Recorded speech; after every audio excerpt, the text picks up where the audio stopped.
अच्छे से हो गया ना सारा काम? हाँ बिल्कुल अच्छे से हो गया। ठीक है, तो मैं ऐसे कॉन्टेक्ट कीजिए ना, आप मुझे वीडियो भी भेज दीजिए। ठीक है भेज दूँगा। नमस्कार। कहते हैं पिता की परछाई सिर पर हो तो हर मुश्किल आसान लगती है, लेकिन हरियाणा के सामने आया यह मामला सोशल मीडिया पर भावात्मक बहस विषय बना हुआ है। दावा किया जा रहा है कि वृद्धाश्रम में रह रहे एक व्यापारी पिता के निधन के बाद उनकी तीनों शिक्षित बेटियां अंतिम संस्कार में नहीं पहुंची। बताया जा रहा है कि उन्होंने वीडियो कॉल के जरिए अंतिम संस्कार देखा और व्यवस्था के अनुसार 5100 रुपए भेजे। इस घटना के दावे सोशल मीडिया पर वायरल हैं, हालांकि इसकी स्वतंत्रता पुष्टि उपलब्ध नहीं है। देखिए हमारी ये खास रिपोर्ट। कहा जाता है कि माता पिता अपनी पूरी जिंदगी बच्चों के भविष्य को संवारने में लगा देते हैं। उनकी हर खुशी का सपना, हर संघर्ष बच्चे के नाम होता है। इसी बीच हरियाणा में सामने आया मामले ने कई लोगों को भावुक कर दिया है। दावे के मुताबिक एक व्यापारी पिछले कुछ समय से वृद्धाश्रम में रह रहे थे। उम्र बढ़ने के साथ परिवार से दूरी बढ़ती गई और उनका सहारा बना वही वृद्धाश्रम। फिर एक दिन उनकी जिंदगी का सफर खत्म हो गया। बताया जा रहा है कि पिता के निधन की सूचना तुरंत उनकी तीनों बेटियों को दी गई। दावा है कि तीनों बेटियां सरकारी स्कूलों में शिक्षिका के रूप में कार्यरत थी, लेकिन सोशल मीडिया पर वायरल दावों के अनुसार दूरी समय का हवाला देते हुए वे अंतिम संस्कार में नहीं पहुंची। इसके बजाय कथित तौर पर उन्होंने अंतिम संस्कार की व्यवस्था के लिए 5100 रुपए भेजे और आश्रम में सभी रस्मों को पूरी करने का अनुरोध किया। दावा यह भी किया जा रहा है कि पिता की अंतिम यात्रा वीडियो कॉल के माध्यम से देखी गई। जब चिता को अग्नि दी जा रही थी तब सोशल मीडिया पर वायरल दावों के अनुसार वीडियो कॉल पर मौजूद एक बेटी ने पूछा, अभी और कितना समय लगेगा। इस दावे ने सोशल मीडिया पर लोगों की भावात्मक प्रतिक्रियाओं को और तेज कर दिया। हालांकि इस कथन की स्वतंत्रता पुष्टि उपलब्ध नहीं है। आखिर एक ऐसा पिता जिसने अपनी पूरी जिंदगी परिवार के लिए मेहनत की, क्या उसने कभी सोचा होगा कि उसकी आखिरी विदाई उसके अपने साथ नहीं होंगे? यही सवाल आज सोशल मीडिया पर बार बार उठाया जा रहा है। लेकिन इस घटना का दूसरा पहलू भी हो सकता है, जिसकी पुष्टि के बिना किसी निष्कर्ष पर पहुंचना उचित नहीं होगा। जो आपके पास रहते थे, क्या नाम था, कहाँ के रहने वाले थे और किस तरह उनकी मौत? उनका नाम था शिवचरण राम रतन गुप्ता और ये महाराष्ट्र के रहने वाले थे। करीब 1.5 साल पहले हमारे पास आए थे। क्या करते तो पहले तो ये बताए कपड़ा व्यापारी थे बॉम्बे में, कोई अच्छा ठाडा बहुत था इनका, पैसे वाली सामने थी, मगर समय तो पता नहीं किसके साथ क्या करा दे, तो इनके हालात ऐसे बने कि ये सोनीपत आश्रम में आ गए। मियाँ बीबी आए थे, इनकी घरवाली कई साल पहले गुजर गई थी, उसके बाद ये मेरे आश्रम में आ गए। बच्चे कितने? बच्चे इसकी 3 लड़कियां हैं। क्या करती हैं? बड़ी लड़की नेपाल में टीचर है और उससे छोटी आजमगढ़ में है यूपी में, और सबसे छोटी बॉम्बे में।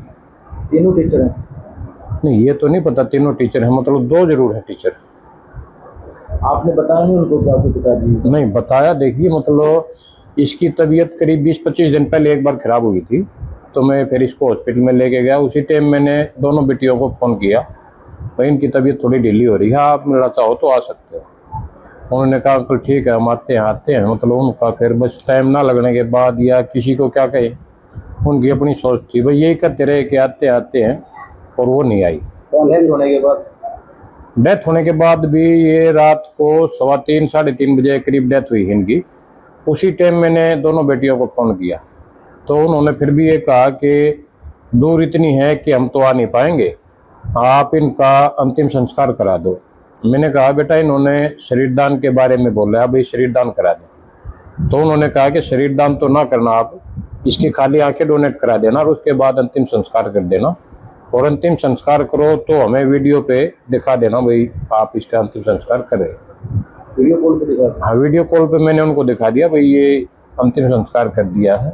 जो रीति रिवाज अपने हिंदू में सारी फॉर्मेलिटी करके हमने उसका अंतिम संस्कार कर दिया। उन्होंने कुछ पैसे ही भेजे थे उन्होंने? हाँ, 5100 रुपये भेजे थे उसकी छोटे वाली बिटिया। लेकिन आ नहीं पाए?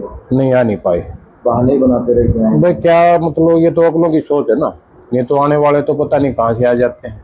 अंतिम दर्शन के लिए नहीं आए। वो अगर चाहते तो मतलब जैसे 1-2 दिन फ्रिज में बॉडी हम रखवा सकते थे, कोई दिक्कत नहीं है। वो आना चाहते तो मतलब बॉडी भी रखवा देते और आके दर्शन भी कर लेते, मगर उनका मन इतना नहीं था कि मतलब वो आए। तो पहले तो उन्होंने कहा कि इसकी जो अस्थियां हैं वो उठा के रख देना, हम ले जाएंगे। फिर मैंने कहा बेटा ठीक है, इसकी परसों अस्थियां उठेगी, वो रख देंगे, उनको हम 15-20 दिन से ज़्यादा नहीं रख सकते। तो बोले कि अंकल जी अब तो पापा भी नहीं रहे, तो अस्थियों को आप ही विसर्जित कर देना। अस्थियां भी विसर्जित करने नहीं आएंगे? नहीं, बच्चे नहीं करेंगे, मैंने ही जाके करकारी बोलेंगे। क्या कहेंगे इससे? समाज को तो एक बहुत बड़ा आईना हो गया, तो कि बच्चों के पास इतना समय नहीं है। जिस माँ बाप ने पढ़ाया, सब कुछ किया, उन्हीं के लिए समय नहीं है। देखिए, आज के हालात जो हम देख रहे हैं उसमें ये हालात तो जब हैं, जैसे इसकी 3 बेटियां थी और हमारे पास भी आश्रम में जो बुजुर्ग हैं उनके 4, 5, 6 से लेके 8, 10 तक बच्चे हैं। अब जाके ये हालात है और आने वाला जो समय आएगा जिसमें हम रुके हुए हैं कि हम 2 हमारे 2, और उन 2 का ध्यान सिर्फ आज के दिन इस मोबाइल में है। छोटे से बच्चे को मोबाइल चाहिए, इसके अलावा अड़ोस पड़ोस जानकारी रिश्तेदारी उनका कोई मतलब नहीं है। तो आने वाली स्थिति जो है बुढ़ापे के लिए सबसे भयानक वही होगी। रिश्ते की मजबूती पैसे से नहीं बल्कि साथ और जिम्मेदारी से मापी जाती है। अगर वायरल दावे सही है तो यह घटना समाज के सामने कई सवाल खड़े करती है। क्या बदलती जीवन शैली और दूरियां परिवार के रिश्ते को भी बदल रही हैं? और क्या बूढ़े माता पिताओं की देखभाल केवल एक औपचारिक जिम्मेदारी बनकर रह गई है? फिलहाल इस मामले के वायरल दावों की स्वतंत्रता पुष्टि का इंतजार है।